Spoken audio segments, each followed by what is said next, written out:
Hello everyone अनि स्वागत गर्दछु तपाईहरुलाई फेरि पनि प्रमिस सामनिङ युट्युब च्यानलमा र आज पनि तपाईहरुको बीचमा बाहिर धागोले बनाएको भित्तामा सजाउने नयाँ भिडियो लिएर आएको छु र आउनुहोस् आजको भिडियो म सुरु गर्नेछु। पहिलो चरणमा आजको सजाउने बनाउनका लागि मैले यो सामानहरु लिएको छु अनि व्हाइट कलर र ओरेन्ज कलरको धागोहरु लिएको छु।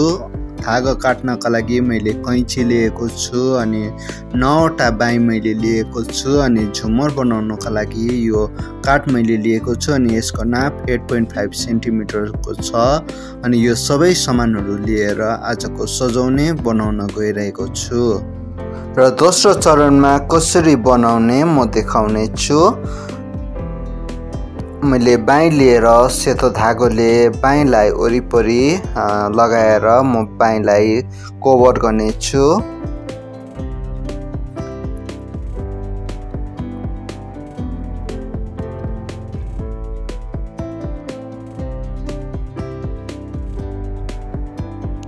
यस प्रकारले कभर गरिसकेपछि म साइडमा बान्ने छु अनि कैंचीले लामो भएको डोरीलाई म काट्ने छु र ओरेन्ज कलरको धागो लिएर म फेरि पनि सेतोले कभर गरेको बाईलाई म यस प्रकारले बान्ने छु अनि यसमा म एउटा डिजाइन यस प्रकारले लगाउने छु ओरेन्ज कलरको। यस प्रकारले यो बाईलाई बनाइसकेपछि साइडमा म बान्ने छु।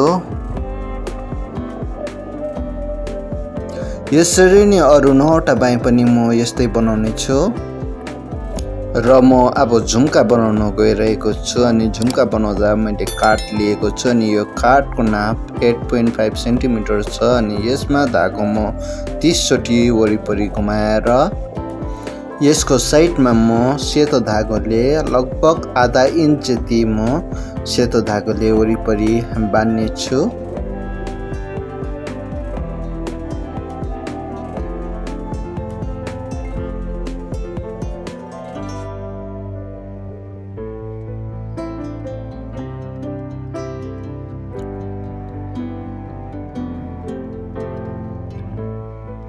सेतो धागोले वरिपरि बाँधिसकेपछि यो तलको भाग म कैंचीले काट्ने छु अनि यो लामो छोटोलाई म मिलाउने छु साइडमा पक्रेर अनि यस प्रकारले यो झुम्का पनि रेडी भइसकेको छ र अब म पम्पम्स बनाउन गइरहेको छु अनि पम्पम बनाउँदाखेरि ओरेन्ज कलरको धागो लिएर आफ्नो औंलामा म यस प्रकारले 100 चोटी घुमाउने छु। 100 चोटी म घुमाइसकेपछि धागोले बीच भागमा म यस प्रकारले बान्ने छु।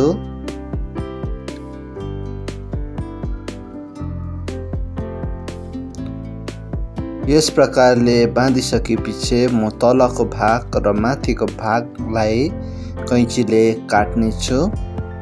यस प्रकारले कैंचीले काटिसकेपछि वरिपरि गरेर म कैंचीले लामो छोटोलाई मिलाउँदै काट्ने छु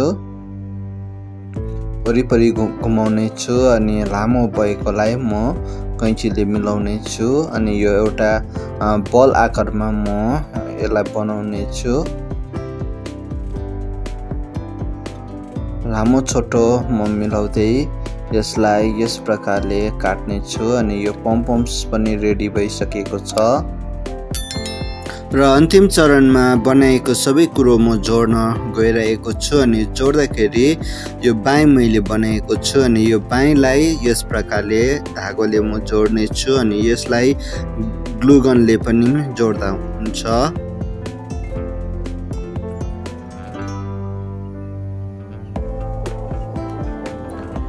दुईटालाई जोडिसकेपछि म माथि एउटा लगाउने छु यस प्रकारले माथि साइडमा म धागोले बाँधेर यसलाई जोड्ने छु।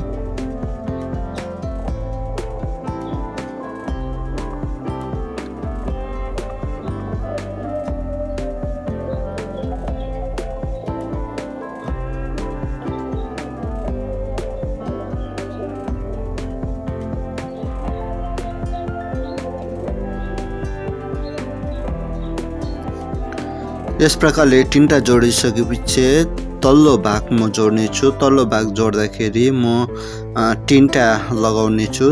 तल तीनटा लगाइसकेपछि त्यसको बादमा दुईटा लगाउने छु। दुईटादेखि एउटा लगाइसकेपछि यो झुम्कामा म धागो छिराएर यो पमपमलाई पनि यो डोरीमा बान्ने छु।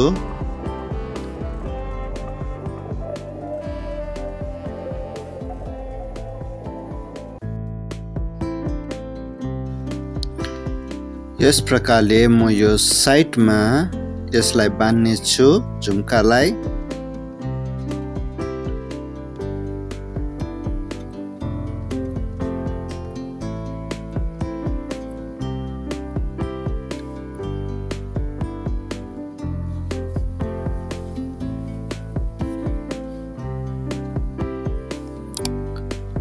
यस प्रकारले साइडमा लगाउने छु। जम्मा 5 वटा म झुम्का लगाउने छु अनि झुम्का लगाइसकेपछि म झुन्डाउनको लागि यो सबैभन्दा माथि टपमा म डोरीले बाँधेर यसलाई झुन्डाउने बनाउँछु। अनि यस प्रकारले मैले आजको यो सजाउने कम्प्लिट गरिसकेको छु र अर्को नयाँ भिडियो लिएर म तपाईहरुको बीचमा चाँडै नै आउने छु। तबसम्म keep smile and take care.